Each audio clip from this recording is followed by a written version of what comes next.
aspects of the game compared to 2Make or other Resident Evil titles. Now, game development is incredibly difficult, especially when you look at team sizes. I would be surprised if integrating more external devs on the creative side led to a final product that doesn't quite feel as focused as 2Make. The 1999 version of Resident Evil 3, the live selection system was added to increase replayability. This was because there's only one campaign, like 2 in the previous 2 titles. Here they removed it to make a more coherent story. Also the fact that the game was being bundled with Resident Evil Resistance, a multiplayer game that was worked on by another external developer, Neobards. Mercenaries mode was cut as well, again pointing to Resistance as the driver on replayability, but more on that later. The game here makes use of the proprietary RE engine. Things look great on so many fronts. One of the biggest issues I saw with 2Make was the soundtrack, or really mostly the lacking of it. It was there, but it was buried in the background. Here, it's much more up front and center without overpowering. A number of tracks from the original title are remixed with some slight tweaks to composition and instrumentation, but stay faithful to the original. They did a great job of walking that fine line of updating its past without removing its soul when it comes to the music. So there's a number of tweaks to the gameplay front here in comparison to its previous remake, but also to its original source material. Like in the original RE3, we had a dodge mechanic. Timing right will slow the game down and give us an aim right at the enemy's heads. This is one of those good ideas, iffy execution in the original title. It was mapped to the same button as aiming or shooting while aiming. Here it's a separate button. It was always quite spotty in the original title for getting it to work. If you don't get the timing right here, Jill still makes a bit of a dodge, so you might be able to evade enemies. That said, there were times where I thought I had the timing right with dodging zombies, but that wasn't the case. When it came to the tougher enemies, I found that it was much easier to get that timing right for dodging. I guess it's a good trade-off. Having those who could deal more damage have some attacks that are easier to dodge. There were some options of using our environment to help deal with enemies, from the classic exploding barrels to electrocuting enemies. These are kind of really handy in some cases of being combined with a lot of enemies. Whereas the knife had limited use in 2Make prior to breaking, or can be used to fend off enemies and grab, here we can use it as much as we want. Always very handy to see the downed enemies while actually dead. While there is some living level design here, it's at a much smaller scale compared to 2Make, and also the original 1999 Nemesis. Even on the harder difficulties, that doesn't even make sense. A puzzling design choice. That's fine on the easier difficulties. Playing on hardcore or higher, still is not. Save points are far more frequent. Too frequent, I might add, as beyond a few areas, there's much less living level design or backtracking. Original Nemesis, while much more linear than the previous 2 titles, still had some backtracking for level design. To see it scaled back here with more linear design in some areas is quite disappointing. There's some on-rail sections here that I thought the series mostly shook off after going in action-heavy directions from 4 to 6. Not that 7 or Village didn't have the same case. Those are mostly hit the game before vanishing. And here that's not the case. There's still plenty of sections that are on rails throughout the game. And not for the better. If I want to play a first-person Sony title, I play that, not a Resident Evil game. Ammo crafting returns, but has some differences from the original Nemesis. Lacks on the depth that system had. There we had gunpowders A, B, and C with a reloading tool required to make ammo. Here, like in 2Make, there is no reloading tool needed. Instead, there's gunpowder, high-level gunpowder, explosive A, and explosive B for grenade launchers. Sadly, no freeze grounds are present here, something I love using in the original Nemesis. One change here that I do prefer is instead of having a separate weapon for the mine launcher, you could just use mine rounds with the grenade launcher. Sadly, you can't craft these, they're pretty much only used for one boss fight. Unlike Nemesis, crafting the same ammo over and over doesn't make you more proficient and increase your ammo count from crafting. You can also upgrade your grenade rounds by using gunpowder or explosive A or B on it. The system is fine, but it's a step down from how many more decisions you had in regards to the original Resident Evil 3. We're talking about gameplay here, we also have to talk about what was cut from the original. Let's take a look at one of the unique features of Resident Evil 3, one of them being live selection choices. At various points in the game, we can make a decision, run from Nemesis or fight him, jump out of a train or hit the emergency brake. These choices would make a few tweaks to how the game would play out. Some areas would have us enter from a different point. This system was implemented to increase replayability, as unlike the prior titles to Nemesis, there was only one campaign. Some of these choices could be fairly minor, while others had a much larger branching point before coming back to that same critical path. Well, they cut it for 3Make. The developers said they did ponder it for a while. The reasons they gave for cutting this was creating a more coherent story, and that we bundled RE Resistance with revived replayability. It's a very disappointing cut. The system worked well in the original. Yes, I do understand that game development is far more complex and costly with far larger teams than 20 years between Nemesis and 3Make. Still, to come on the original game's defined features is very disappointing. And of course, to talk about the game's biggest miss, one that they really need to get right, and that's Nemesis. Now, there are aspects of Nemesis that work. The boss fights with him are well done. The fights in 2Make were pretty lacking on the boss fight front, so it's good to see that they stepped up their game here. After all, with M2 in the fold, there are more Platinum Games staff on board, a studio known to deliver on that front. course is not the levels of Metal Gear Rising or some of the better fights of Bayonetta, but makes good use of the game's mechanics in a fairly satisfying way. The fight outside the clock tower is a notable highlight of the game. However, those encounters of him pursuing us throughout the streets Yeah, the were game incredibly did feel disappointing. like So looking at behind the a scenes Metal on why Gear, this is the Metal case, Gear the Rising team can see what they Revengeance did with Mr. X and RE2 and we're looking those to step their game up. combo-based Well, I action didn't see that at all. games, The like implementation Devil of Mr. May X Cry and and 2 Meg stuff. was one of the game's biggest successes, and did help make up for some other things that were cut, like the zapping system. However, in other interviews they did mention that they didn't want players to expect the same thing here as Mr. X. They want to do something different to catch the player off guard. Well, I don't see any of that here. In these pursuing moments, they're super simple to take care of. If you got a grenade, all it takes is one to take him down to get that supply case from him. In the original title, you had a tough fight ahead of you in order to obtain the supply case. You really had to weigh your options if it was worth fighting Nemesis in her current state or running to fight another day. He's got pitiful aim with his rocket launcher, which you think would do a bit more damage than it does. That said, it's the same case in the original. Granted, Jill is Supercom after all. Can you program that in? Hey, I'm Supercom. Consider it done. So, they really shot themselves in the foot here with trying to, for better lack of a term, subvert our expectations here on that front of not wanting to repeat Mr. X. I'm really not sure why they made this more difficult for themselves. If there was one thing they really need to get right in 3 Meg, it was Nemesis pursuing us. Pursuers were implemented with various degrees of success in 2 Meg, 7, and Village. Nemesis pursuing us was the original's biggest deviator of what came before and what it's best known for. Now, my biggest issue I have with pursuers in these past titles is how they would drop off later in the game. Same case happens here beyond scripted encounters. If there is one game where the pursuer needed to keep us on our toes at all time, it was this one. Even with all these other cuts, if they did a better job of nailing the pursuer and Nemesis, then the game would be held in much better regard I than just it is. remembered So let's go through the game now and quests. talk about the plot and talk about various areas that we go through. Spoilers from here on in, both for 3 Meg and for the original 1999 title. So starting off the beginning of the game in Jill's apartment in the first person, I really dig this bit. I'm a big fan of getting some time to explore where a character lives, to get a sense of what's going on for them. It's not been a good time for Jill. It's not that far removed from the events of the first game. She's got her Pepe Sylvia board here and trying to piece together everything with Umbrella. The pills, the dishes piled up, the fridge full of junk. Yeah, she's not in the best state of mind. I enjoyed when they did this at the beginning of Village with the Winter's residents. Adam Jensen and the IDOS Montreal Deus Ex games are other noticeable examples of getting to walk around where a character lives. So here, Jill has a new look. This marks the first title since the 2000. How should I do this quest?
So here, Jill has a new look. This marks the first title since the 2002 remake that Jill isn't modeled by Julia Voth. Yes, I love Julia Voth, and who doesn't? What?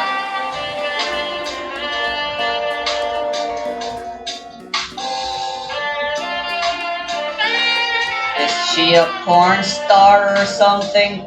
What the hell is up with these But pictures? Sasha Sotova, the new model Jill is based after, is suited for Jill as well. When I first saw those leaked screenshots of Jill, I was a bit hesitant. Once seeing her in game footage, I was fine with it. Her appearance here has less of some of that uncanny valley effect that happened in 7 and 2 make. E and 7 had this weird thing with her hair that, in a way, helped with the unsettling atmosphere. Claire's in-game model did miss something in regards to the model she was based after, but since then they've had time to improve that engine. I don't really feel that with Jill here. Same case for Mia with her appearance in Village. If you really want, there are mods that change the face to Julia Both. And the actress that plays Jill here does a great job. Hell, everyone does a great job playing their respective characters, even if the writing can be quite spotty. There's a reason a number of them were brought back into different roles for Village. Her new outfit is, well, I could take it or leave it. They said they went with this change as her original outfit was made to help stand out from the backgrounds of the original RE3. That old outfit clashed with the photorealistic setting. But you could still get it here as a DLC to purchase. If you look at all the comments, people bought it so they could use the mod that makes it more in line with the original skirt instead of a skirt. I did also enjoy her Stars outfit that you can lock that you don't have to pay for. Oh, and for all you Coomers out there, the world is your oyster in regards to mods on her appearance. Number of mods available on Nexus mods skyrocket when you enable adult mods. But enough about Jill's fashion choices. Instead of having any real build up to Nemesis, he just comes crashing in like a Kool-Aid man, just like that. Brad, is that you? Listen, you gotta get out of there. What are you talking about? I don't have time to explain. You gotta get out of there right now. Alright, let me grab my...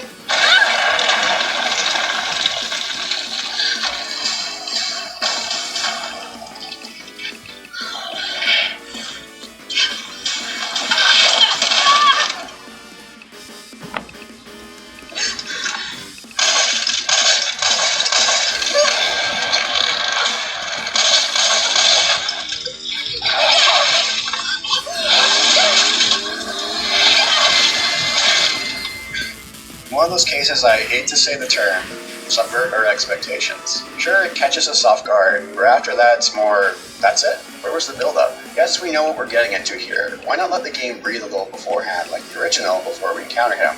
Plus, dealing with him in a scripted on-rail sequence is pretty lame. It's a visual treat, but gameplay-wise, nah. Again, if I wanted this, I'd fire up a first-party game from a Western Sony studio. And hell, he doesn't kill Brad here like he did in the original. He is out for stars, and he fails on that front. Granted, as we'll see later, the little shift with Brad does make for a very interesting future scene. One thing about Jill's character here is it's a bit all over the place, especially at the beginning of the game. It felt like they weren't really sure where to go with her. The whole dealing with nightmares and excessive amount of pills aspect of what's happened in the last few months, yeah, it doesn't really come up again. If they're going to bring that up, shouldn't they potentially do something with it? They could have had some points of her dealing with flashbacks or suffering from PTSD, but nothing happens there. Although she really likes to swear here. Well, there is that one other scene She after becomes she like the got potty mouth like Claire revived. to make. And okay, I get it. She's a cop. Well, super cop. She's ex-military. It's been a rough few months for her, so I can dig it. But instead of feeling like it's used to punch up dialogue or add emphasis, at times feels like it's making it her personality. If you save that for key moments, it can really add that much more when used. If you're going to go overboard with it, it really loses its edge. The rooftop scene with the car is a really jarring example of this. Her saying sorry as she gets the corpse out of the car is endearing and is a nice little touch. Sorry. Then she goes all yas slay queen, and when running over Nemesis mere seconds later, it's quite jarring. It's my turn, bitch! They really dialed up the action hero element for Jill here. Hell, one of her outfits in Resistance screams Sarah Connor. This is what really sucks about this Uptown intro. Instead of having time to breathe and explore the Uptown section, it's just pretty much all on rails. The game blows its load with throwing Nemesis into the fold this quickly. Now, had we had time to explore this area like the original, hear something approaching from a distance, that would be much better. And then we could get to the roof, and the intro with Nemesis could be him taking down the copter. That would have been a lot better. And Carlos makes his introduction here much quicker in the game. As well, his entrance here is quite different than what we get from the original. Hey! Fuckface!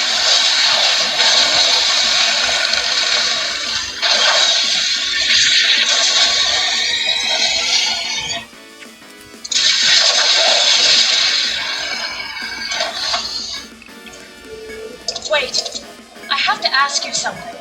Hang on, you want to ask me out? All the foxy ladies love my accent.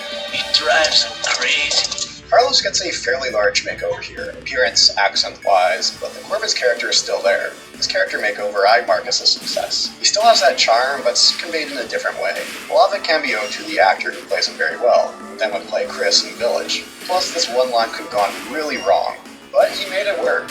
It's alright, you go on ahead. I'm not gonna die on you, leave you in a cold, cruel, Carlos's world. Okay. Alma just doesn't run out of One TV major difference in apparently. the relationship between Carlos and Jill here is the use of the radio. This is somewhat amusing when you look at how things change from its source material. In the original Nemesis, Jill and Carlos didn't have a radio but would run into each other on a regular. In the original Resident Evil 2, Claire and Leon would talk to each other throughout the game via radio. However, this didn't happen in Remake. One of my biggest complaints about 2-Meg was that Claire and Leon didn't have enough time together.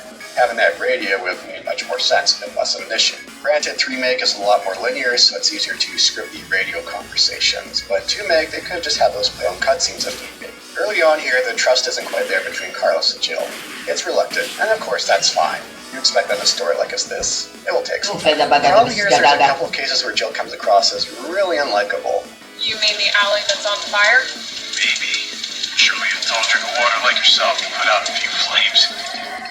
Fuck you. Right. I think I know the building. Really? Way to go, partner. One step ahead. Not your partner. Now they did put it in, but I'd be curious how they would have handled the slap scene from the original. I guess maybe there's a good reason why they did cut it.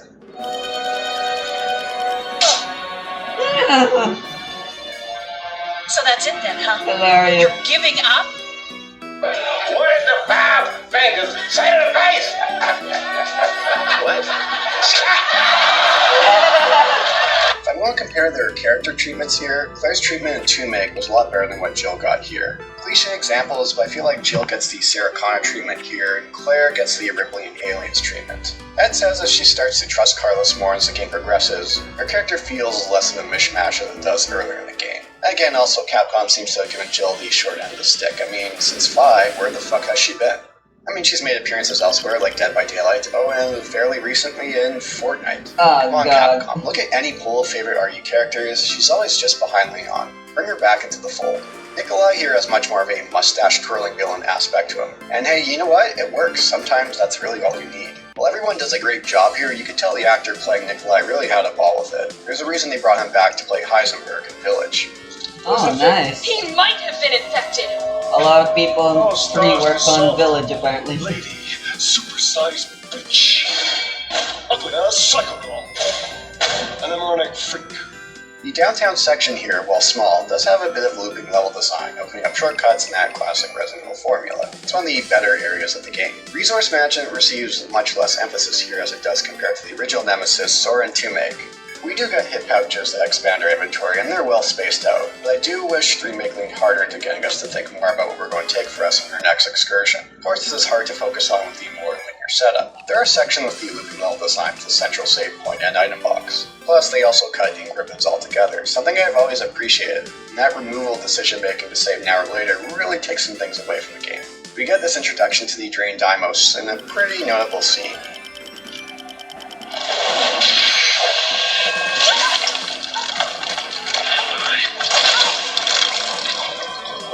Ooh.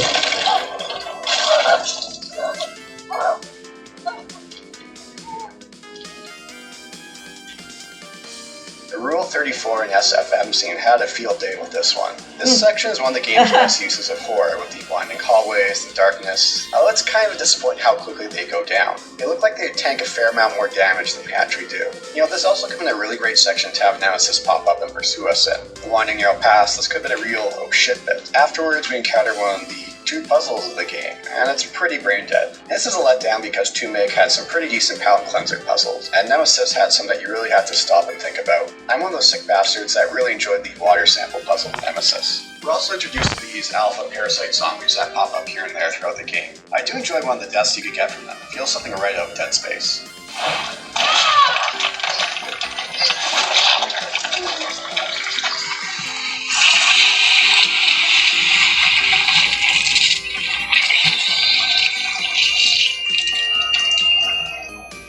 To buy more time to get the train running, Jill does have a nice selfless scene here of getting Nemesis to follow her instead. Alright, that's more like the Jill we know and love. So what does the game do then? Well, it delivers the iconic line here. A waste of time. Hey, wait, Jill! No! Stalker. You want stars? I'll give you stars. Okay, it's great to see that they have it in. Why couldn't they have kept it till the end of the game, where it'd have that much more impact? Plus, I see a number of people miss the slime by getting interrupted by Nemesis, which is pretty funny. I looked up if anyone created a mod to add the slime with the final encounter with Nemesis, but I couldn't find anything. I'm not sure if this is a case of not being able to, or people would rather make their Coomer mods. You want stars? I'll give you stars. Sewer section is short with the addition of Hunter Gosh, that Cannons. didn't happen This to would have me. been a perfect spot to have Gravedigger show up. Or did it? I don't Nope. actually remember much of what happened Got cut during from the... the remake as well. There's a nice design decision here of using one battery to unlock doors and lock shortcuts to pick up the battery again to progress forward, but before you know it, it's over. Up next is our first boss encounter with Nemesis, and it's a well done fight. He's a reasonable challenge, at least playing on hardcore. He had a fair amount of moves for us to deal with. You can see some of that Platinum Games design influence coming in here, even with a game that has far more constraints in regards to its combat. To know about the cutscenes in the remake, they love to kick Jill's ass on the regular, getting tossed into walls, falling from reasonable heights. It's not the extent of Lara Croft getting her ass handed to her over and over in 2013 Tomb Raider, but something that was mostly lacking in the original Nemesis.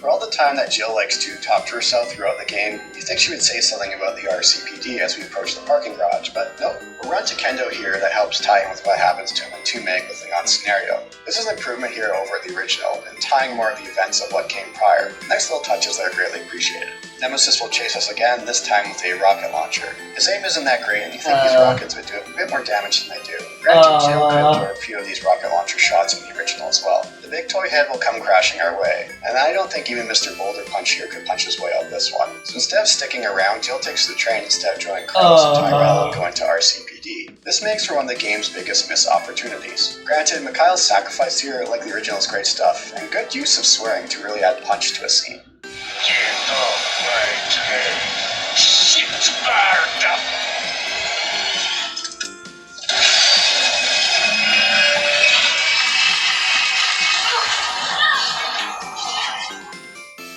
Game now switching. Alright, so where can I find this guy?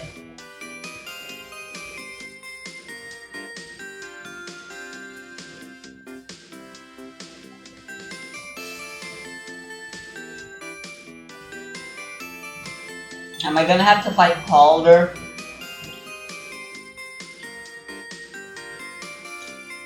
I'm gonna go to a large factory called the Nest, and then his theme is just gonna start playing.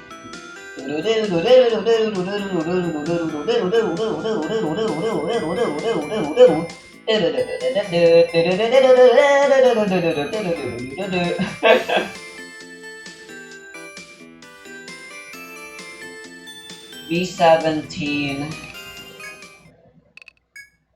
Gotta be in the shrine.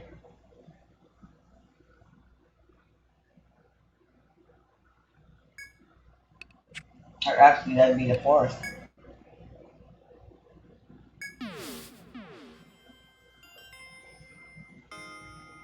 There it is.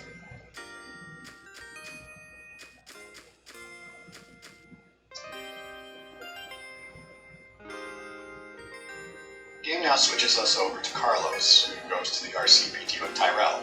You know, why did they bring Jill along here? I mean, the station itself isn't the easiest to navigate. It has a pretty intricate nature. Now here's a weird fucking door. Leave it! We're here for Mark! One of the game's more interesting changes to its source material, we see how Marvin gets to it, and it turns out it was Brad. Come on, man. Not you too. Sorry.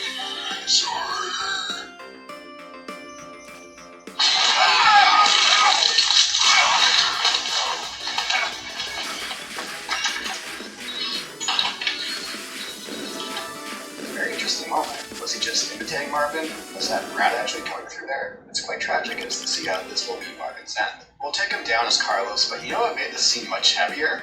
If Jill was around. What if Brad starts to approach Jill? Would she be able to pull the trigger, or would she freeze up? Carlos had to step in and take care of it. Hopefully you have a lot more punch to it compared to that moment with Steve and Code Veronica. What's wrong, Steve? Shoot him! Wait!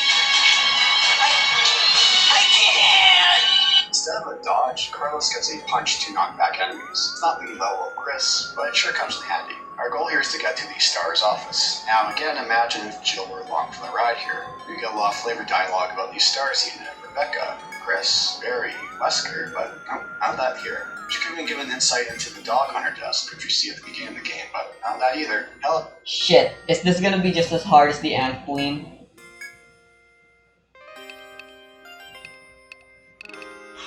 Here we go.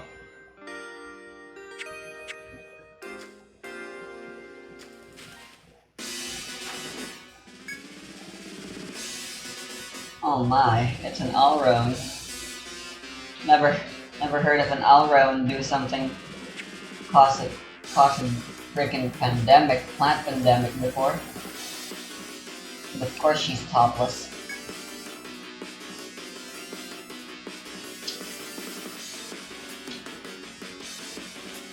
After an initial bout of getting the horny, the five draw their weapons and strike, knowing that their horniness will just have to wait. And the safetyness of everyone they know and love should come first. you could even toss Nemesis in here as well as to pursue us in these narrow stretches. Are they weak to fire? I hope she's weak to fire. Volt?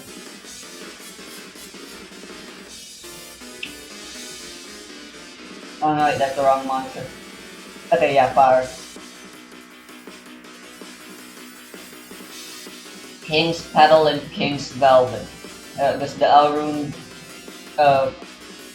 identify as he/him?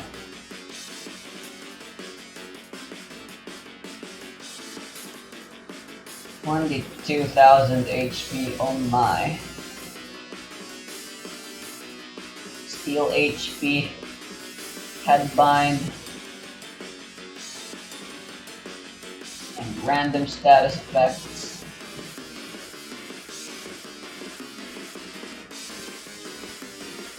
Can I even get away with trying to do a firearm? You can toss Nemesis in here as well as to pursue us in these narrow stretches. My wager is they changed this to give us more time to play as Carlos, but we do get some time later to play as him. Beyond the removal of the clock tower section, I think Jill not visiting the RCPD is one of the biggest letdowns in regards to the locations of the remake. And speaking of the clock tower, we go to it, but never into it.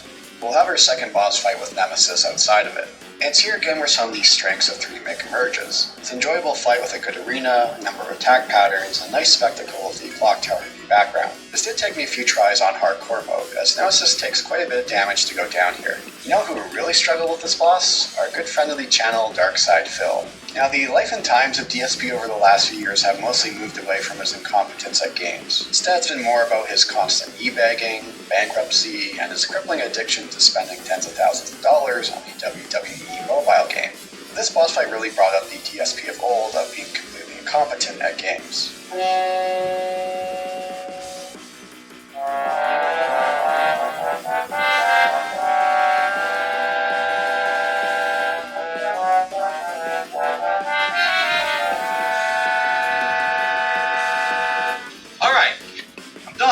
Until someone actually tells me how to beat it, I'm just gonna sit here with my hands folded. There's no point. It's a puzzle boss. It's not challenging. It's a garbage puzzle. You don't know what to do. I'm supposed to use the beat point, unloading all my ammo into it to not die. I don't care. Not until someone tells me what to do. I'm not gonna play anymore. You know, Phil, if you took the time to read, the loading screen gives you tips of what you need to do here. But here he's too busy keeping his eye on chat for tips or detractors to ban. Jill then walks off. Instead of making sure Nemesis is really dead, she gets infected as a result. She should have taken a page out of the playbook of Heather Mason and kicked it a few times just to make sure it was really dead.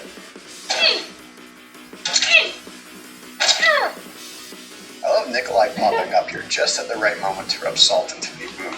Carlos eventually finds her and takes her to the hospital, unlike the clock tower in the original. You know, in a way it does make sense. Carlos and Tyrell learn at the RCPD that Dr. Bard is at the hospital and can help with the vaccine. But of course, of all the location changes that happened in the remake, not going onto the clock tower is by far the biggest disappointment. In the original game, it's one of the game's highlights. Its atmosphere is more akin to the first title with its layout and had a few puzzles to solve. Plus, it's quite short in the grand scheme of things, so it's such a cock tease to have us right here in front of it, but never have to go through it ourselves. I know there's been a long rumor about an extended cut for the 3 meg to happen in which we could explore this area, but the more time passes, it just seems like this extended cut is just, well, a rumor.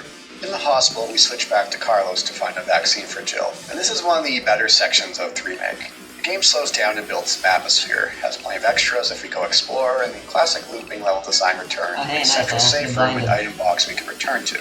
We're also introduced to the Hunter Gamma, a challenging enemy that's fun to deal with. Well, mostly fun. They dart around can be tricky to hit, so making use of the punch to slow things down makes it much easier. However, they have this one instant kill move that I fell victim to more than I care to admit.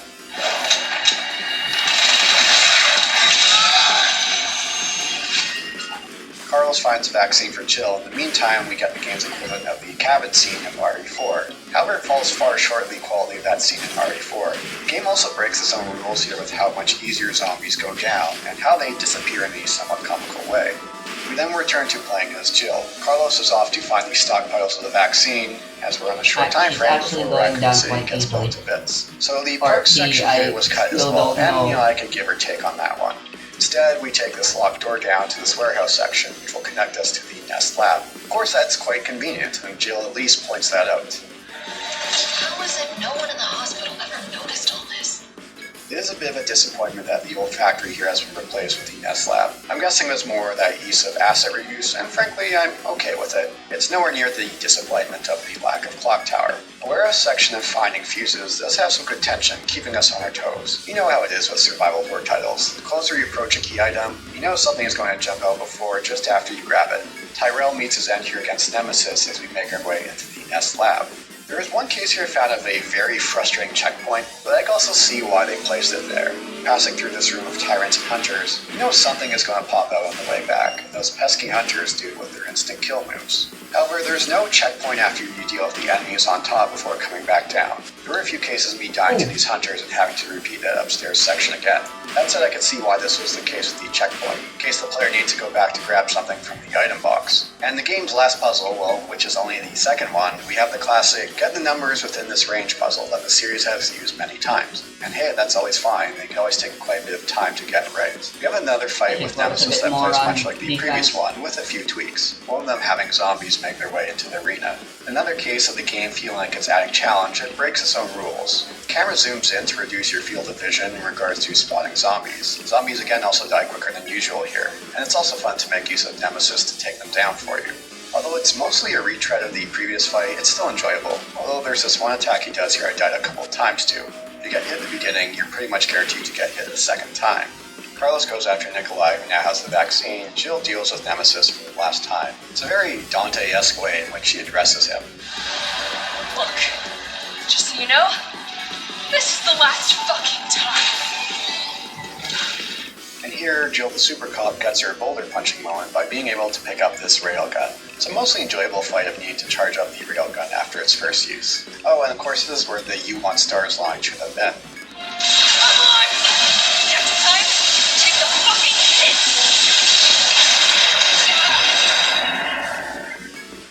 Taking the fucking hint is something you could direct at Capcom with how they handle this game in various ways. People have made edits on YouTube that changes it, and it definitely hits a lot better. You want stars? I'll give you stars!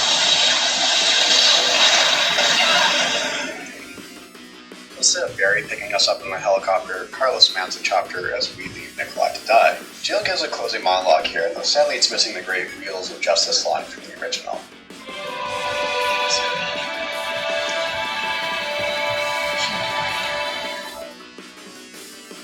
It's true that once the wheels of justice begin to turn, nothing can stop them. Nothing.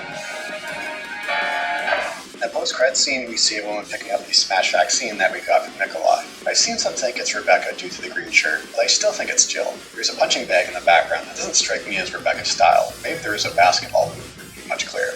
Since Carlos has shown himself to be proficient at punching, I like to think this happens at his place. Carlos got to take a nice big drink out of that tall drink of water. He got to take a bite to that teal sandwich. He showed her why she shouldn't have to live in a cold, cruel, Carlosless world. But I guess he ended up on that island with characters like Sheva of where the hell did they go? But you know what? I guess Jill has been the same since the end of 5, so maybe they met on that island and had their happy ending. Before wrapping up, let's talk about the replayability in 3Make. It lacks the replayability compared to the original with the removal of live selection mode, but it does have other elements to boost replayability. There's 2 further difficulty levels, Nightmare and Inferno, which bump up the difficulty, but also shift item placement around. The store opens up, which we can use points accumulated through challenges They finally managed to related use to purchase a number of Adnilo. items. Coins to boost stats, a crafting companion to increase ammo, additional weapons, hip pouches. It does offer up incentive to complete challenges and give us an edge in replaying the game. Still, it falls short of the original offer with the live selection mode. So, as I mentioned earlier, I was going to cover 3Make sooner, but decided to wait a bit longer with the rumored director's cut. The game has received some development and QA update branches over the last couple of months, but nothing has seemed to have come from it. So if there was things I would love to see in the extended cut, it would include the following. Firstly, it would be better pursual modes in Nemesis, greater numbers akin to the original or like Mr. X in 2Make. Second would be bringing live selection back into the fold. 3 would be Jill goes to the RCBD with Carlos and Tyrell, and 4 being we get to explore the clock tower. Of course, this would require an extensive amount of rework when you look at the foundation of the game. Of the 4, the one that would seem to be the most viable would be including getting to go to the clock tower. When Carlos picks up Jill, perhaps he encountered a roadblock along the way that requires him to go through the clock tower. That could work. 6 more months would have done this game wonders. Do you recall that this was just over a year after the release of 2Make? Of course, this would put him closer to the time frame of Village's release. It's easy, of course, for me to make these suggestions without having to answer to a number of stakeholders or shareholders. Now, 3Make is not a bad game by any stretch, it's just a letdown as a remake of its source material. Yes, 2Make did have its issues and shortcomings, but I found the overall product highly enjoyable. I think it's the best of the modern RE era. By modern era, I mean the titles from 7 onwards. Remake is the weakest. Looking at those interviews, what the higher-ups have said, some of these cuts are mostly focused around the fact that they want a more coherent story and focus on RE Resistance to deliver the multiplayer. Well, with the much more immediate reaction than they had compared to 2Make, that focus was sadly misguided. As a result, it looks like the priorities of the long-rumored Resident Evil 4 remake have shifted as well. So at this point, we get into rumor territory as of writing, so make of it what you will. Sources have pointed that M2 was going to be spearheading the development of Resident Evil 4 remake. However, with the mixed reception that 3Make has gotten, the internal division of Capcom has shifted to be leading the project.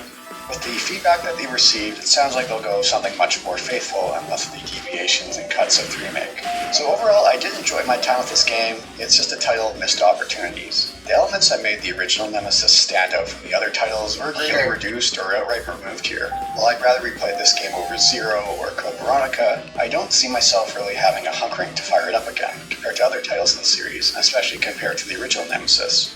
And with that as a writing, that leaves me one last mainline title in the series to cover. A title that I received the most requests in regards to covering, but that is for another day, my friends. In the meantime, I'm still disappointed that this tall drink of water didn't go down as smoothly as it could have.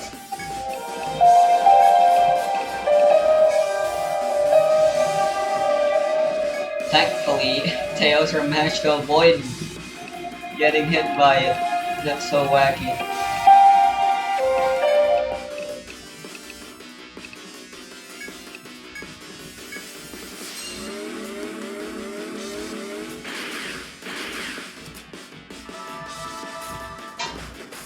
Shit.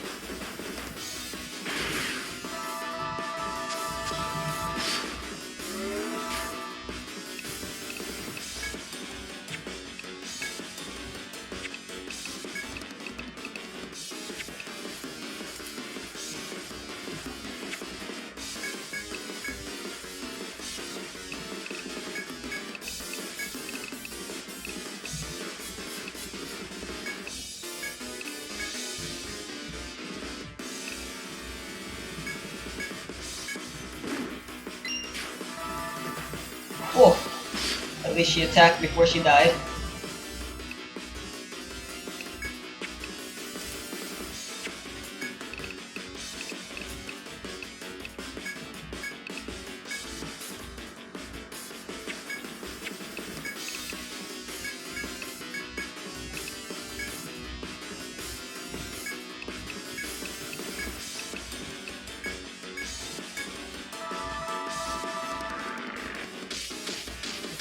Oh my. That prevent order came a little too late, Mara.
Ooh.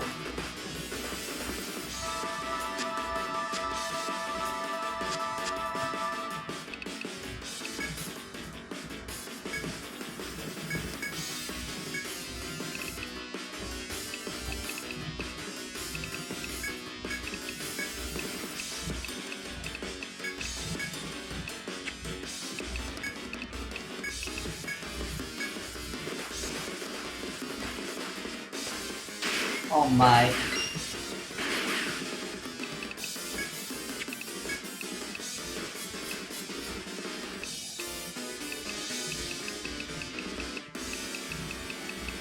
Where are my nectars? Shit.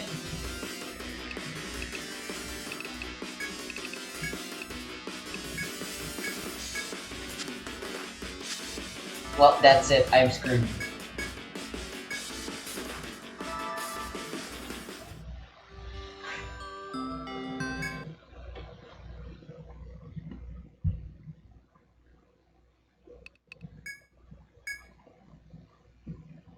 Alright, so remember what I said about not needing defense?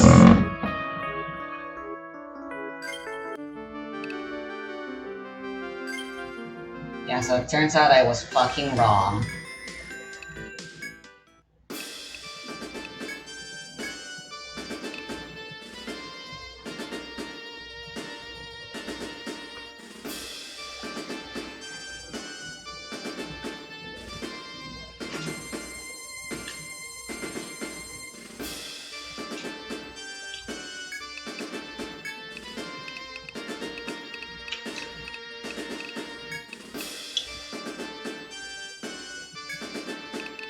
How about Eosk?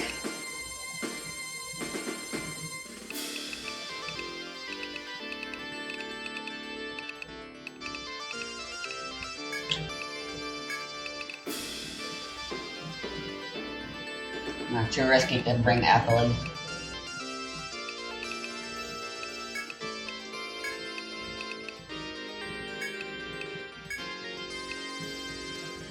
Albeit is done.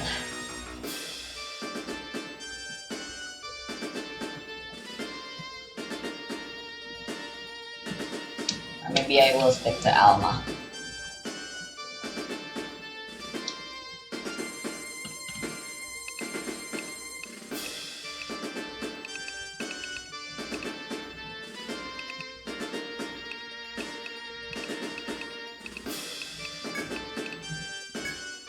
You know, I don't need Iya.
Sagittarius arrow is pretty strong.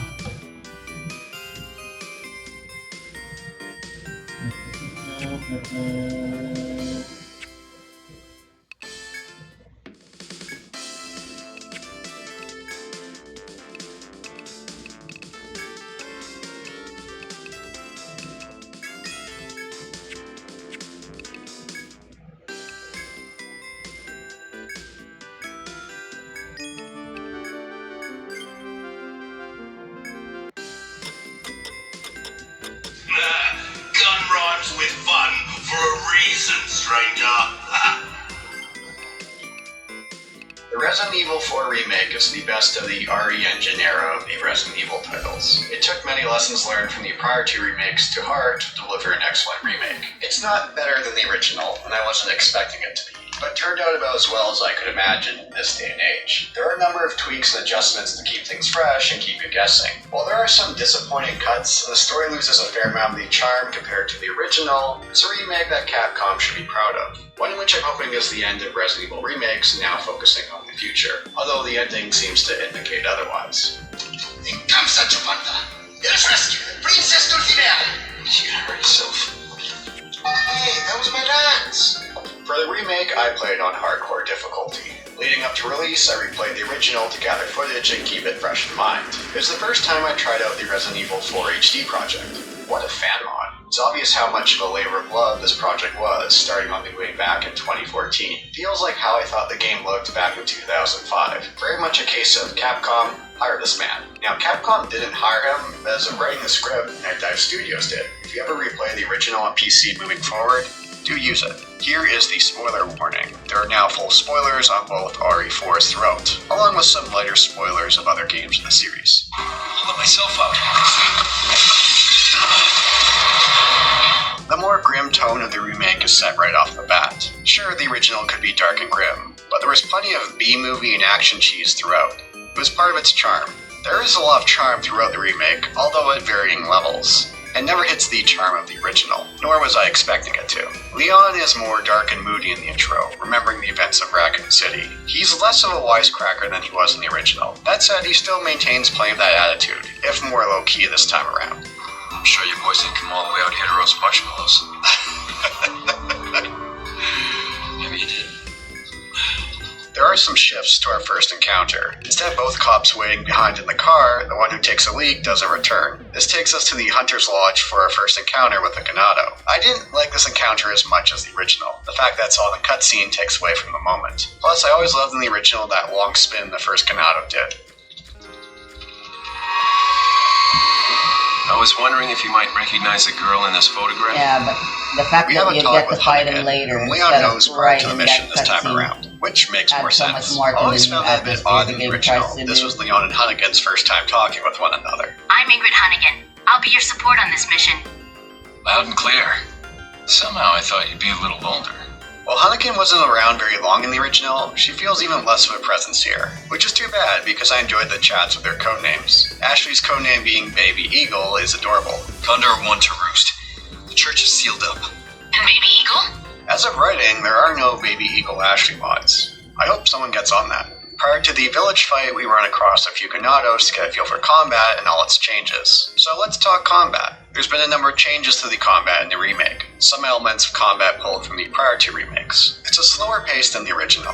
It doesn't go for that arcade feel. It's less tight and a bit more sloppy, both in a good and bad way. One of the major changes is how the knife works. The knife now has durability. It can be upgraded. We can increase its damage, its durability, and repair it for a cost. We can pick up other knives like a kitchen knife. They have lower durability and damage, but they can help us out in a pinch when our main knife is broken. We could use the knife to parry, time it right to deflect attacks and open up a melee window. I have to note how great melee attacks feel here. While it's less of a crowd controller this time around, it packs a lot of weight. You can feel those bones being crushed with the excellent sound design. Out of the way. A knife adds a layer of decision-making when we're grabbed by an enemy. Either shake them off for a period of time for higher damage, or use the knife right away but take a heavy penalty to its durability. It's a great split-second decision to take in regards to how your combat counter is going. Downing enemies open up opportunities for an instant kill with a knife, handy in cases where we can prevent the enemy from unleashing their plagas.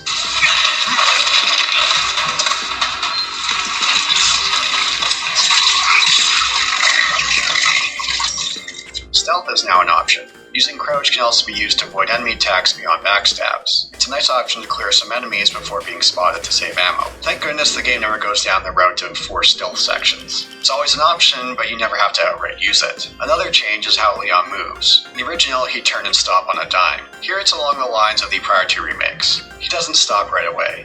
He's a bit more difficult to control. Did I find this to be a major issue? After getting used to it, not really. These factors lead to a different flow and pace to combat compared to the original. While it's still frantic, it's a more methodical pace. And for what the game is going for, it works quite well. Now, there are elements of combat where I am more mixed on. The main element being the inconsistency of staggers in regards to head and knee shots. In the original, these were always consistent. You knew with certain enemy types that a head or knee shot would always stagger and you could plan accordingly in the moment. This could help with crowd control. There was no ambiguity. That's not the case here. Sometimes shot will stagger, sometimes they don't. I'd be surprised at points when a shot would kill an enemy when I thought it would take a bit more. This inconsistency was present in the prior two remakes, and for that slower pace and what they were going for, it worked. Here, I'm not sure it was the right choice. This led to a few cases of taking damage where I didn't think I should have. Holding down while aiming for a few moments will increase the accuracy and chance of a critical hit. This is something that carried over from the prior two remakes. It increases the chances of a stagger, but there's still ambiguity about it. Now, I have seen mods that address this, where a head or knee shot will always result in a stagger. However, the game was balanced around this element of ambiguity, so it doesn't 100% address the problem. Is it a deal breaker or huge detriment? No.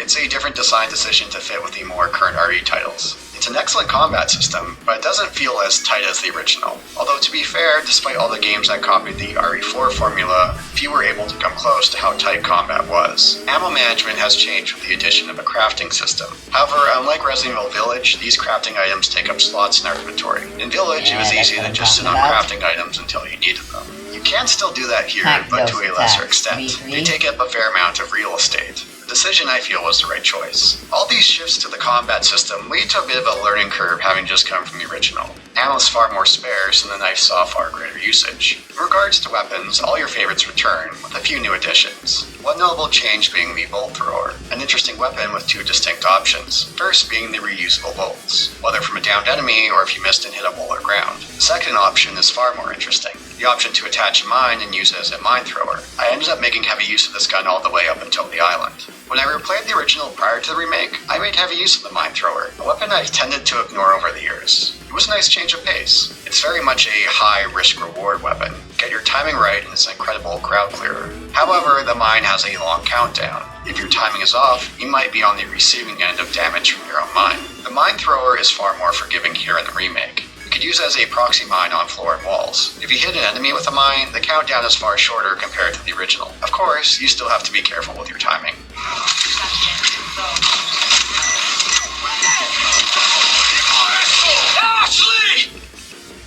With that, back to the village fight. It's very much that wake-up call like it was in the original, especially if you make use of old habits from the original. A nice addition is that you can shoot the church bell in the distance to end the encounter. Now, if you wish this encounter could go on forever, it can, thanks to the power of modding. That mod being Church Bell No More. This was a nice place to toy around with various mods, such as changing character models.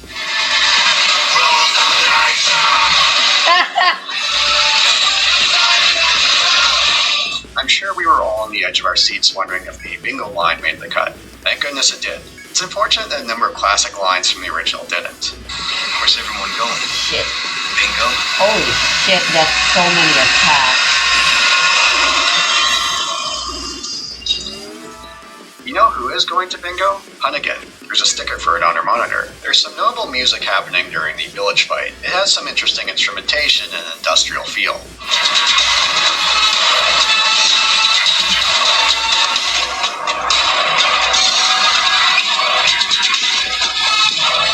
Unfortunately, this was the exception and not the norm of the remake. I was let down by the music. There are great tracks here, but a number of them ended up blending into the background. To be fair, unmemorable music is an issue that a majority of modern games struggle with. One thing that I feel the original RE4 doesn't get enough credit for is its soundtrack, and just how weird it can be. Abstract soundscapes feel appropriate for a number of tracks, something that feels better suited for Silent Hill.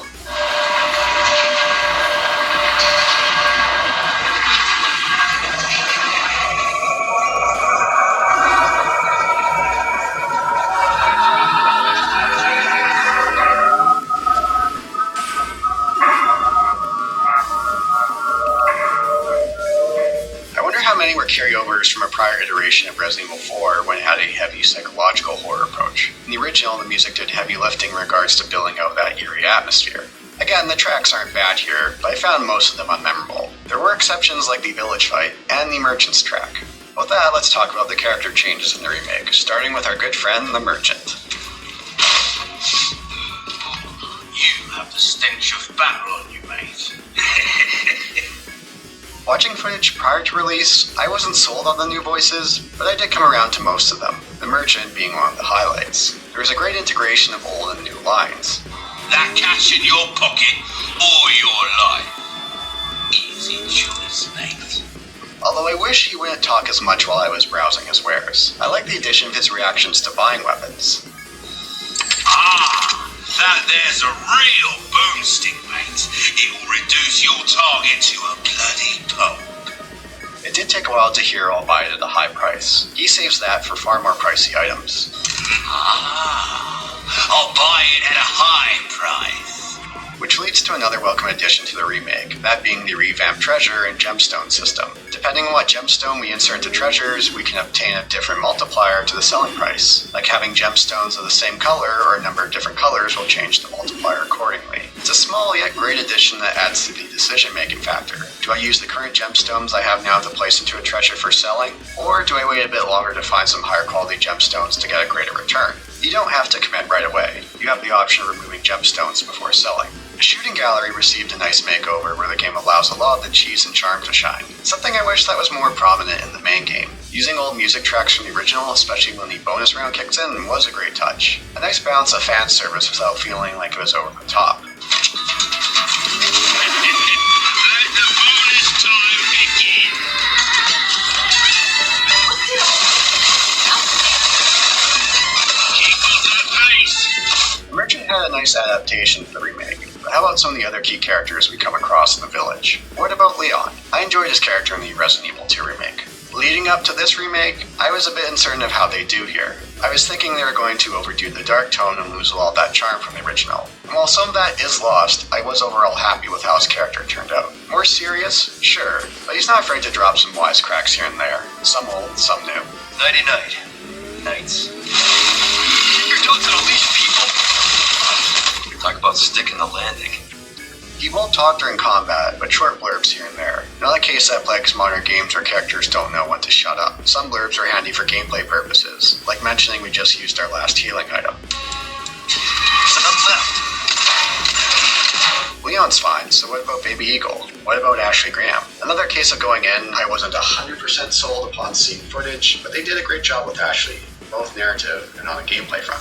In the original, I always felt that she got more hate than she deserved. In regards to escort missions, you could do so much worse. Unless you did a major goof, she did a good job of staying out of the way. You could just get her to hide or wait a fair distance back. As well, there were good stretches of the game that she wasn't with us.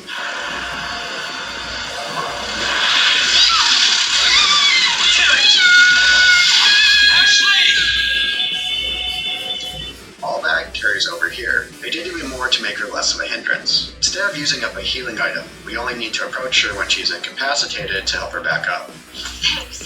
Anytime.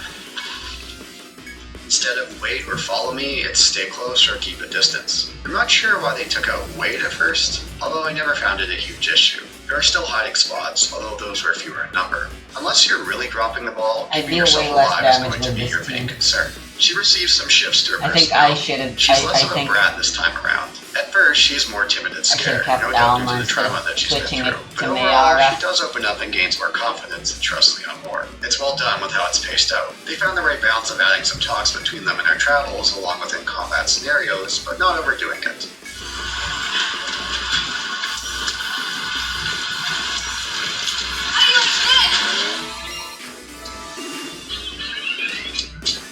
Shit.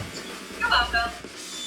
And while she is less of a brat this time around, that does come at a bit of a cost. In the original, that bratty attitude made her feel like she really was the daughter of the President of the United States. Someone who would use the "do you know who my father is" card whenever she could. Here, I didn't get that same vibe that she was a very important person due to the attitude shift. It's dialed back. Now, there are moments where it does come to the surface, but those were the exception and not the norm. Like when I told her to hide in the locker. Wait here. What? Okay.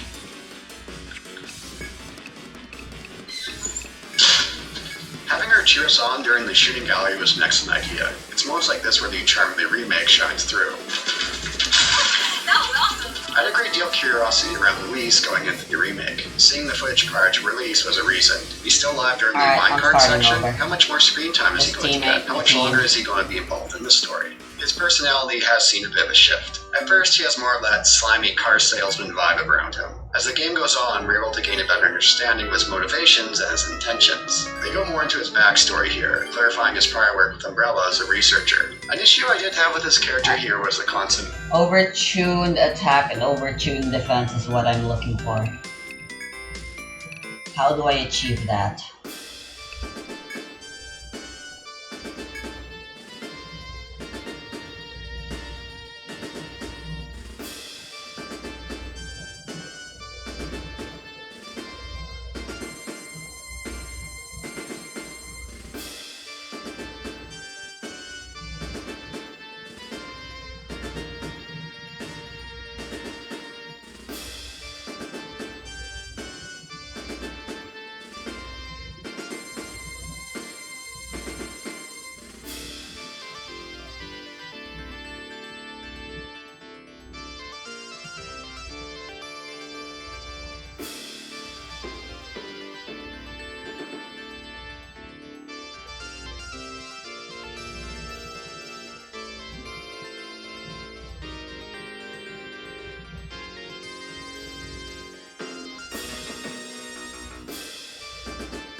This character here was a constant mention of smokes. How observant, senor. Now, say that. You gotta smoke. You know those things will kill you. It was nice to bring it up while meeting him, but it was just a memorable line from the original. It wasn't a huge part of his personality. Not a huge detriment, and it didn't get into a flanderization of his character, but it felt a bit forced. Otherwise, for the tone that they're going for, Luis works well. I did like how the game throws us off in this intro. Going into the house, thinking that's him making that noise in the cabinet like the original, only to discover it's Ganado making that noise.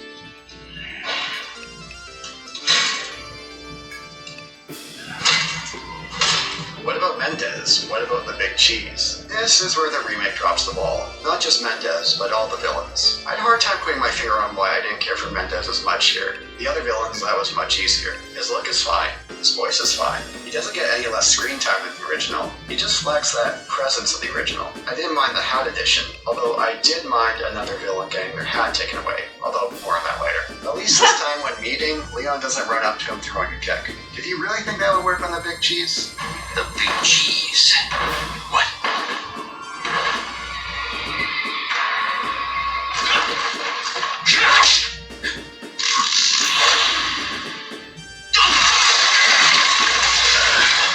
With that, let's go through some notable elements around the village portion.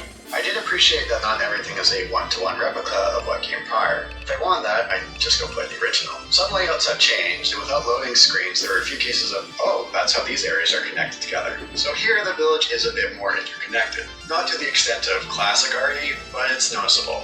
There's plenty of small additions, like chests to revisit once you have a key. You're never out of your way in regards to revisit, which is appreciated. Same goes for side quests that we get from the merchant. There's nothing groundbreaking about them, they don't really do anything to flesh out the world, but they're along the way, so it's not like you have to go out of your way to do them. The original wasn't loaded with puzzles. While there are more puzzles in the remake, it's not like they got them by a great number. Most are simple, quick affairs. Palette cleansers, well, most of them. Some of the optional ones, like the ones on the islands with turning the circuits, drove me off the wall. An element that's received plenty of discussion is the excessive use of yellow to guide the player. Yellow paint all over breakables and to guide the player to the point of polarity. Yes, there are mods to remove it. And this is a problem that the RE engine titles have suffered from, visual clarity.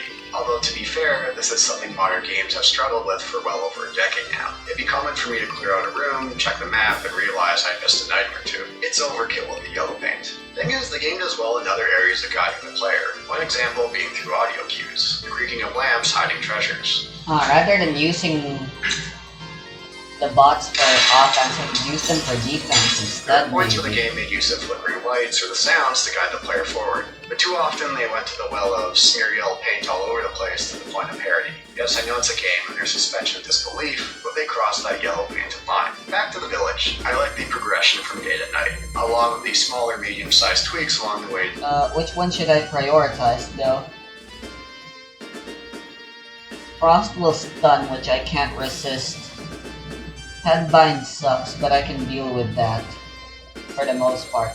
Teosra will suffer the most from it, but Medium-sized tweaks along the way to keep you guessing, like facing the dogs in the village fight area upon revisiting with a collapsing tower. That's an interesting element in regards to remakes if you play the yeah, the original. summon The doesn't seem anticipation to of deal what's that coming much next, damage and how they're anyway. going to throw some My curveballs to previous keep you one guessing. run with So when I got V3 to was the any lake where the indication? Del Lago fight is, of course the first thing I did was shoot the lake from the dock.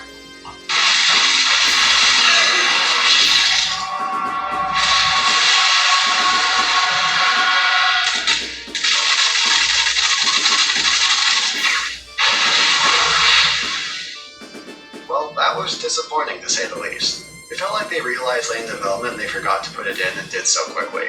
Not a lot of care was given to it. The fight itself is whatever. I've never been a huge fan of this fight.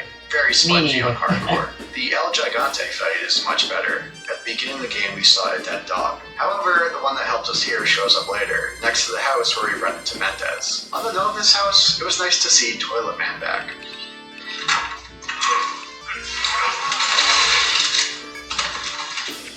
I always found it odd in the original how it was a urinal, so our canine companion makes a majestic return for this fight, and boy did they give him an entrance.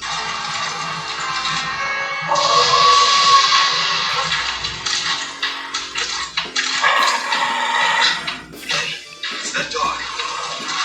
Earlier on I was wondering what this house was that was gated off after the farm area, and then when I saw Lewis waving us in later I was like, oh, of course, what else would it have been? It's the cabin fight. I'm sure like many others, the first thing I did when this fight started was to fill Lewis with lead to see if there was a special game over. Adios, Leon.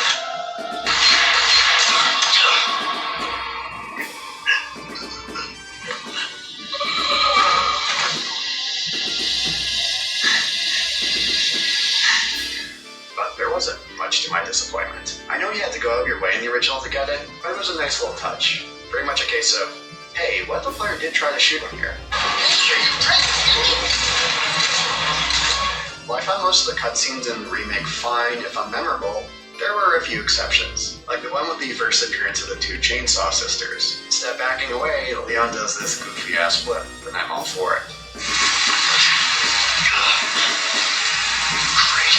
So I just had to be super extra there.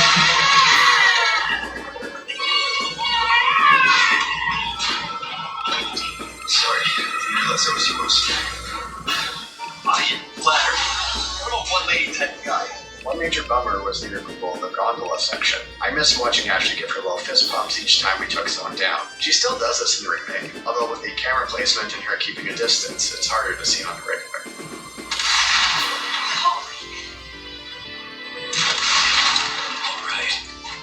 The chase scene with Mendez was a disappointment. One curious thought I had with Mendez was if they were going to make him more of a pursuer throughout the village. I'm glad they didn't go that way. That would require some major changes that I did think would fit for what the game is going for. But this part felt like they wanted to include something along those lines, and it's very much a meh encounter overall. The fight with him is fine. I did enjoy the dodges Leon does with context prompts, and it was nice to hear elements of the original song used here.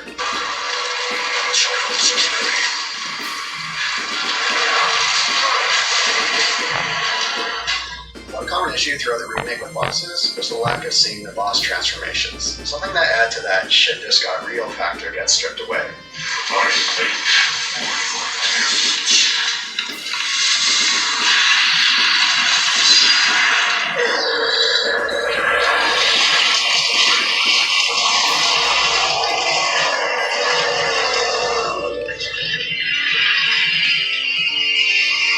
So overall, with the village, they did a great job here of keeping faithful while making some changes to keep you on your feet. Give my regards to your god. A most warm welcome to my castle. Such a pleasure to finally make your acquaintance, Let me try Hellfire. Mr. Kennedy. I'm more mixed on the castle. There are some nice new additions, but there are some disappointing changes and removals that I was hoping to stay in. But hey, that's how it is with remakes. At least they learned their lesson from the prior two remakes and then cut huge stretches. Like nearly every other character, seeing Salazar prior to release, I was skeptical, but his appearance and voice won me over. Although I don't know why they gave Mendez the hat and took Salazar's away. There is a mod to give him his hat back. An unnecessary mod, in the sense that he should have had it in the first place. But the most disappointing thing with Salazar is the lack of back and forth between Leon and himself. In the original, some of the most memorable lines occurred in these back and forths. So maybe you have 9 lives, but it doesn't matter now, Mr. Kennedy. I've sent my right hand to dispose of you. Your Right hand comes off? Say whatever you please. Die, you worm! Throughout the castle, he'll talk to us on a one-way intercom, depriving us of those back and forths. And while he is very chatty during the fight with him, you also have to concentrate on the fight itself as there is a lot going on. Some of these lines turn to background noise as a result. This is a major downgrade of the remake across the board with its villains. While there are some good exchanges in these fights, they're hard to focus on compared to having a simple dialogue exchange like the original. I think that's the winning formula. The blind ones, I found the build-up to the first one was very well done, with the hanging chains from the roof to consider noise-wise leading to great tension. Considering all he's gone through, his oral hygiene seems to be just fine. I was looking forward to seeing how the water room would turn out. Some had the audacity to say they hoped Capcom would cut this room. Thankfully, Capcom didn't listen to these scrubs and kept it in. Back in the day when I first played the original, I barely made it through the water room the first time. Short on ammo, short on life. It's one of those moments where I remember thinking, this is one of the best games I've ever played. So the very idea of cutting such a memorable room is ludicrous. It's very much a wake-up call if you're not prepared. Here, they did make some compromises to ease the difficulty and fit better with the remake's pacing. It's still well-designed and great, memorable experience, although it does fall short of the original. It's changed here to be split into 3 parts, whereas the original had 2 halves. The lower level has been changed to make it more of a self-contained section. With the different pace of combat, I can understand the change, but felt like they could have been a little less merciful on the player here. As well, what made the original room so great was stepping in from the loading screen and being welcomed by a great horde of enemies waiting for us. Which doesn't happen here. You have to go further in for them to emerge. Coming into the castle, I was curious to see how much time Ashley would spend with us in sections where she wasn't, along with how we would be separated from her. In the original, Ashley gets separated with one of the most convoluted traps that I'm sure Salazar was thinking, I can't believe that actually worked. Yeah. Leave me alone! Ashley, wait!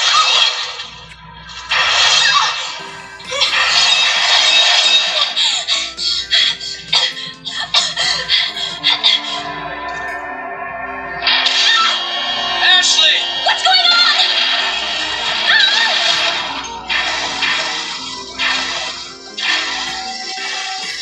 Don't worry, Ashley. I'm coming for you.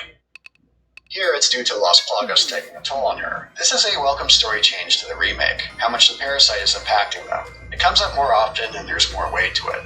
Foolish little Lester.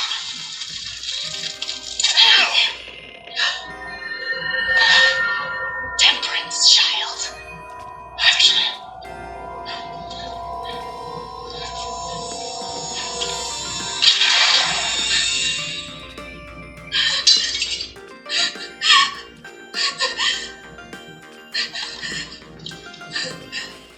That. Which leads to one of the better cutscenes in the remake once we reunite. A simple scene between Ashley and Leon about not giving up. I don't know if I can. You can. Just give me a heads up before you stab me next time, okay? Leon. Thanks. She begins to open up more to Leon, and there's some fun flirting scenes. So, you do a lot of missions like this? Well, yeah. But I'm not used to having such good company. Is that a compliment? Take it however you want. Hey, Leon, there's some armor. Bet you could use it like a bulletproof vest. Little old-fashioned for my taste. Too bad. I think you'd look pretty dashing. My hero. The section where we play as Ashley gets a big change. We still deal with the knights, but this stretch vastly differs in its layout and pacing. There's also some pretty funny lines here from her during this stretch. Thank God. I am done with armor.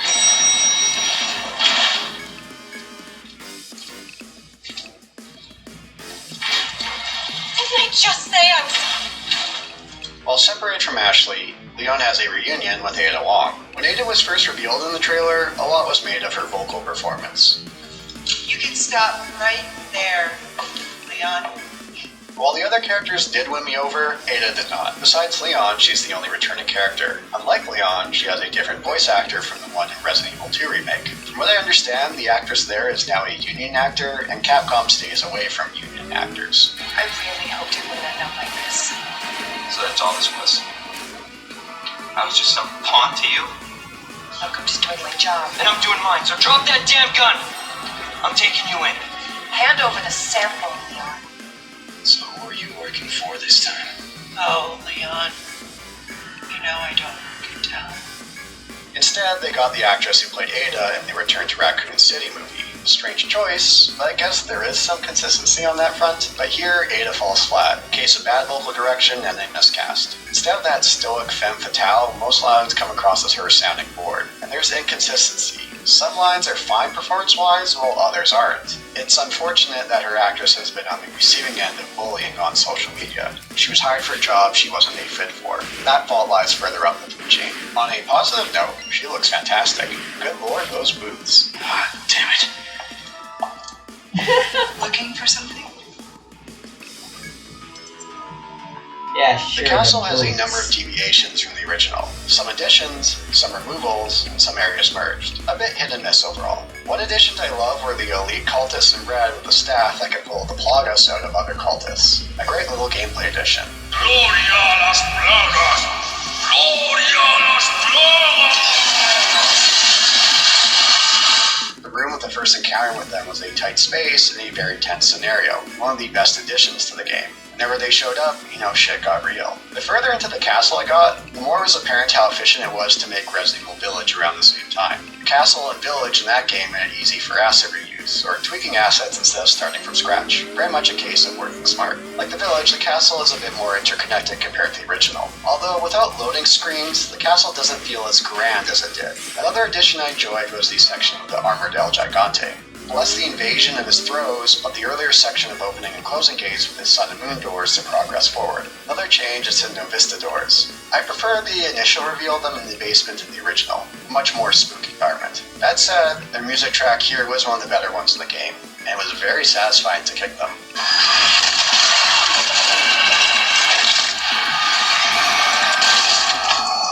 There were a couple sections in the castle that were removed, much to my disappointment. Once more on the silly side of things, so I was curious to see what they would do with them. In that case, it was removing them altogether. And the ones to note were the Dragon Treasure Room and the Salazar Statue Run. Such over-the-top stretches full of cheese, yet very memorable. Now, they do clash with the darker tone present in the remake, but these were such memorable parts. To have them cut instead of a reinterpretation was disappointing. This also gets into something I haven't discussed yet, the removal of QTEs. While they were done prior to the original RE4, they did contribute to a resurgence in over-reliance of QTEs for a number of years afterwards. Although as a result of these QTE removals, there are some great death scenes that were removed.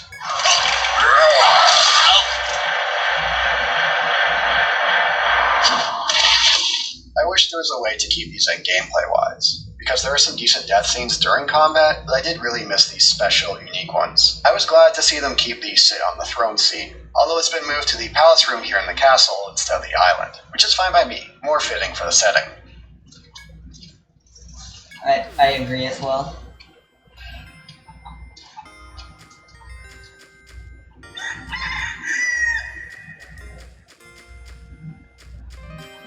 I need to refill my bar.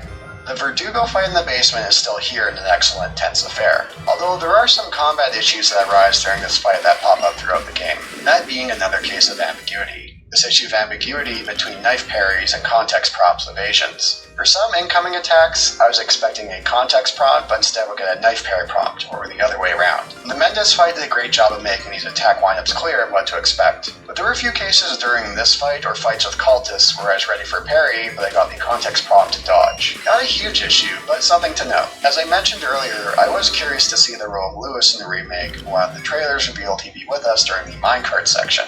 With the original, I felt he was killed off too early in the story when his character still had some legs. As well, Ashley didn't react to his death when we walked by his corpse, and isn't brought up afterwards. Both of these points are addressed, the second point with better execution. Beyond the cabin fight, we get a stretch near the end of the castle where he joins us, so they took some time to develop some combat partner AI. It's as if there's a title they're thinking of remaking that contains a co-op partner with AI. Anyways, the minecart section has been turned into a glorified turret section. We have to reload, although we have unlimited ammo. There's no jumping back and forth between carts as we try to keep enemies out like in the original. Instead, it's keeping the cart alive by keeping enemies at bay. Not bad by any stretch, but I prefer the original popping back and forth between a few carts. And we get to the death of Luis. This time, it's not Sadler, someone who's barely been a presence in the remake. Instead of coming to the church when we rescued Ash from the original, he sent something akin to a telepathic signal. Instead, he sends in Krauser to do the deed. Deliver to these vagrant children their salvation. As you wish.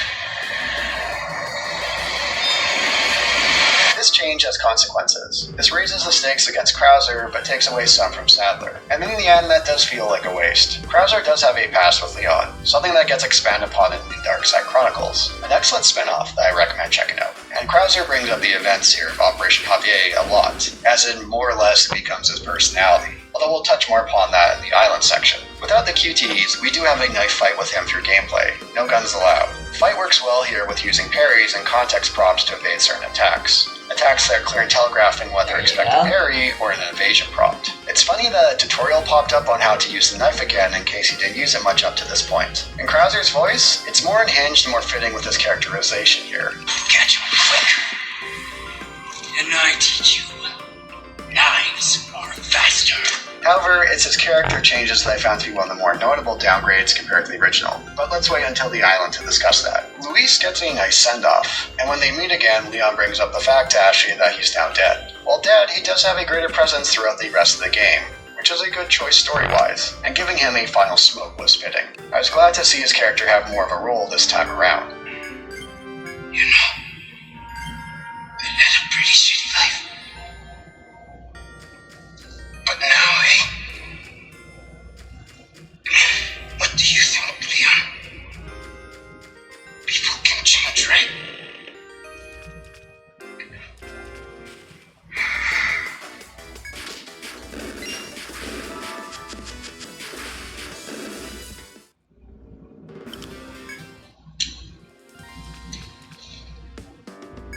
The Salazar fight, while enjoyable, does a couple of things that are notable issues with the remake, both I covered earlier. There was some great banter here from Salazar, talking about a play on Leon's role in it.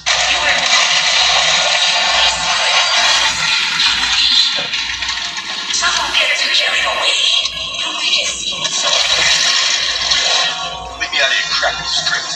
Of course, he also has to be paying attention to the fight itself. Because he's saying so much, it's difficult to focus on one without disregarding the other. There could be a lot here spread throughout the castle if he jacked the line like he did in the original. Have a mix of what he said here along with some classic lines. Like Mendez, the game deprives us of seeing the transformation into his monster form. Without that build-up, the fight loses some of that luster. Instead, he just goes off screen, comes back as this new monster, as opposed to have transformed in the original, which we got to witness. That's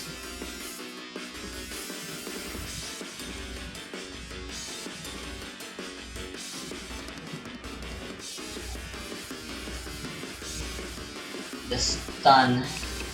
Although she won't be dacking if all she keeps doing is reflecting for attacks that may not even come. Since it's a random what attack she uses. On multiples of 6 though, she's guaranteed to do pollination. Monster, as opposed to have transformed in the original, which we got to witness. That said, I did like the changes to his fight. It's far more tense than the fight in the original.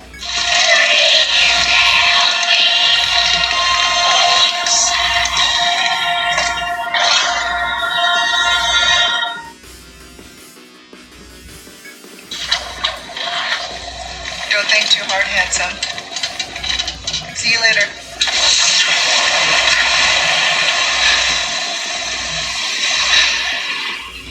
Story of my life. And with that, we move on to the island. The island. The controversial section of the original. The worst part of the original. Something I agree with, but I never found the drop in quality to be too large. Always felt it a bit over-exaggerated.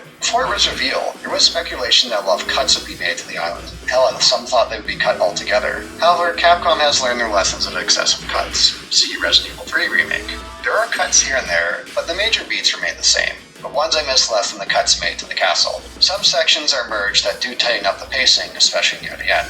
Although right off the bat, I think the red laser guns should have remained on the cutting room floor. They receive little usage and pad out the sections they're in. And why did they replace the Gatling Man? I was looking forward to seeing how he turned out here. To have him replaced was disappointing. Oven Man returns, although it shifted around. I had a hunch of where he was going to appear, and lo and behold, there he was. The section I was looking forward to the most, of course, were the regenerators. And it didn't disappoint. They didn't miss with perfection here in regards to design and sound. And here they're thicker than a bowl of oatmeal.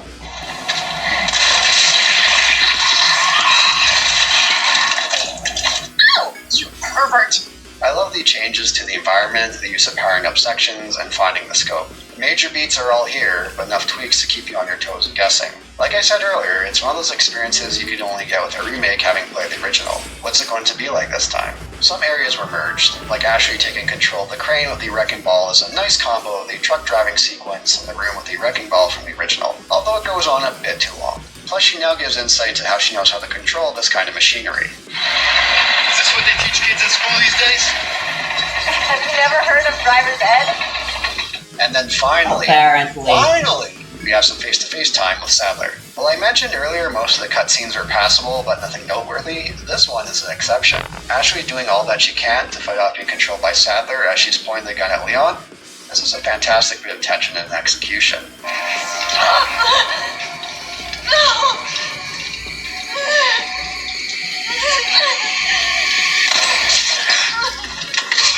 Sweet child, not resist.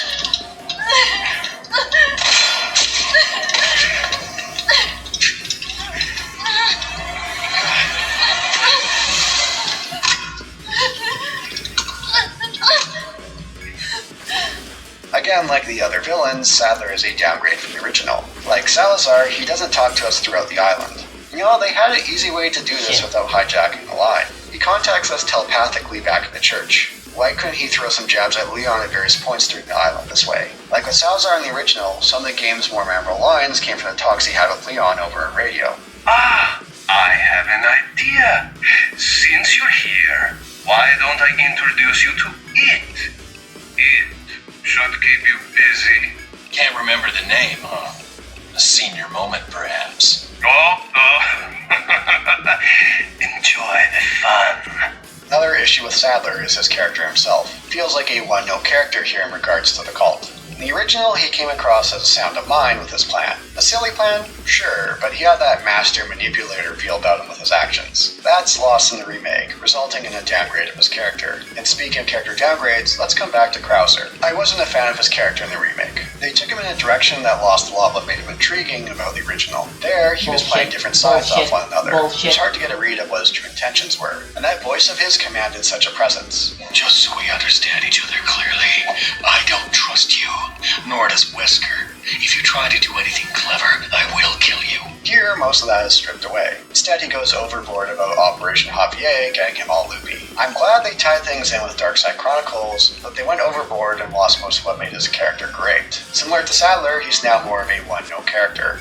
Revenge. Bullshit. You think I'm doing all this for revenge? Isn't that what this is all about? See? Alright, you know what? That jungle, I had a revelation. The most important thing in this world is peace. I'm just gonna do this some other time. I think I was actually doing pretty well with my original team. I don't know, maybe if I just tried harder with that team, but for now I give up. I'm gonna go try getting the true ending now before I do that. Sure.